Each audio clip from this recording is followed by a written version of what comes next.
And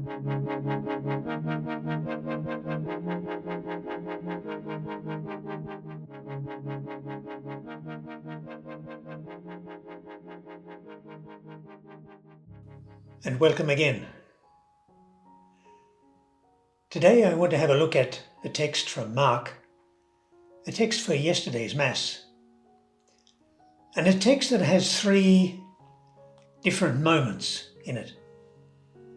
The first one, Jesus and the disciples are walking through Galilee, and he's trying to be anonymous because it's a time of serious teaching to the disciples.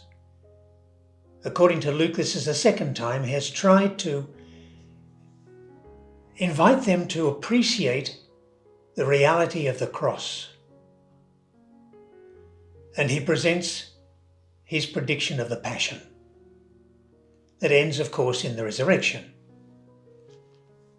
But the disciples just don't get it. And so as they're continuing on towards Capernaum, the disciples have been arguing.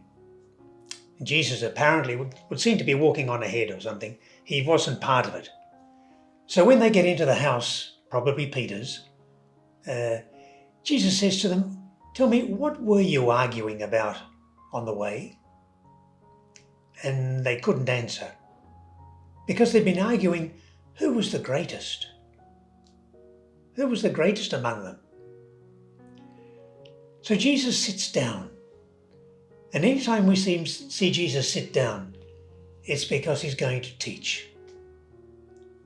In his teaching mode. We saw it in the Sermon on the Mount. We saw it in the temple. Jesus sat down and he taught. And again, he sits down, he calls the disciples to him, and he says, "Look, he who wants to be first must make himself last and servant of all." And here Jesus to me is putting together his concept of greatness is linked with the practice of service. In Jesus' understanding, the greatest are those who serve the best and put themselves last. But then he goes on to call a little child over to him. And the little child comes, he puts them in the middle, then he puts his arms around him, gives him a big hug. And he says to the disciples, "Any one of you who welcomes a little child welcomes me. And he who welcomes me welcomes my Father, the one who sent me." And what I want to focus on a little bit this morning is on welcome. And I think what's motivated me here is Pope Francis so often uses the word encounter. That we need to meet, we need to encounter, we need to exchange, we need to dialogue, we need to relate. And I think it's a response to our current world where most of the meeting, or so much of the meeting, is done electronically. Through TikTok, Face, phone, whatever.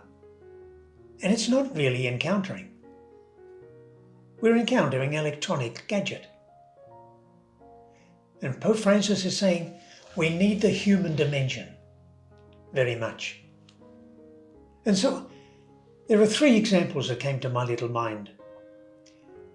The first is, maybe a bit strange, but grandparents. And I think grandparents have a vocation. I'm not a grandparent, but I see it and hear it so often. "Mum, I've got to go out for a couple of hours. Could I leave Sarah over with you?" "Sure, dear." Or, "Dad, could you pick up Henry from football training? Because I'm being delayed." "Sure." And so on and so on. But the vocation of grandparents to affirm, to encourage, to correct, to guide the grandchildren. It's a vocation that is so relevant in our society today.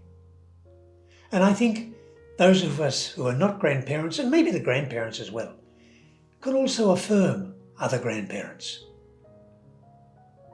Encourage them, so that even if they do go on and on and on about their grandparents, stay with them, encourage them, and affirm them in that vocation.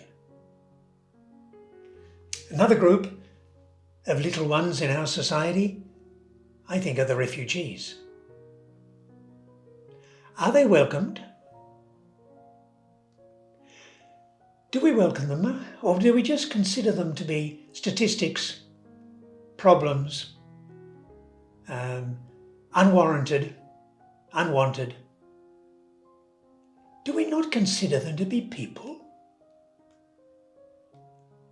People who have been victims of circumstances in their own country through no fault of their own.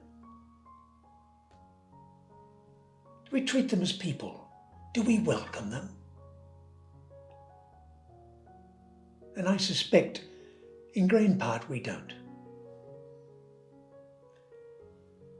And the third group that I'd mention would be addicts. People who are victims of addiction. Now, I know if it's addiction to alcohol or drugs, it can obviously result in violence, and that's another matter. But there are many other addictions that we can all have. And do we tend to ostracize, or do we tend to welcome, so as to encourage, so as to give dignity, so as to try to restore their self-esteem to those who are victims of addiction? Okay, just three possibilities that we might consider in the light of Jesus saying, anyone who welcomes one of these little ones welcomes me. And not just me, but he who sent me. Okay? Go well and have a great week. Enjoy the good weather. And by the grace of God, we'll see you next Wednesday. Bye now.